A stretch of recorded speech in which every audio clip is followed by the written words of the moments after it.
Se voiler, pourquoi? Parce que la chevelure lui a été donnée comme voile. Alléluia. Là, si on prend les choses telles qu'ils sont en train de le dire, ça veut dire que la parole est en train de se concrétiser. Nous allons relire le verset 6.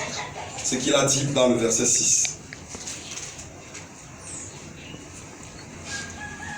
Dans le verset 6, il dit: car si une femme n'est pas voilée, qu'elle se coupe aussi les cheveux. Alléluia.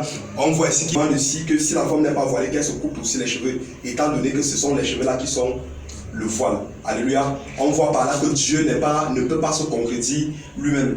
En fait, ce que l'apôtre Paul essayait, il voulait faire comprendre aux gens ici, c'est quoi? C'est que de la même façon que Dieu, lorsque Dieu a donné les longs cheveux aux femmes, c'était une façon de montrer que même dans sa présence, la femme doit se voiler.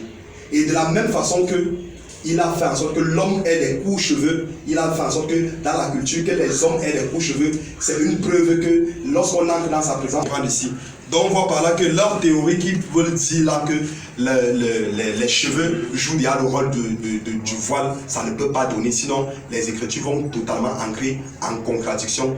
Et là, Dieu n'est pas un Dieu de confusion. Alléluia. Dans le verset 6, il dit clairement: si quelqu'un se plaît à contester, nous n'avons pas cette habitude. Non pas que les églises de Dieu. Alléluia. Donc s'il y aura quelqu'un qui voudrait contester cela, que la femme doit se voiler et que l'homme ne doit pas se voiler quand il prie, qu'il prophétise, eux, ce n'est pas leur habitude de contester les instructions qui viennent de Dieu. Toutes les assemblées des saints marchent de cette façon. Alléluia. On voit donc par là que ici, le voile, la femme, quand qu'elle prophétise, doit toujours se voiler la chevelure. Elle doit toujours se voiler la chevelure. C'est pour elle une marque d'autorité.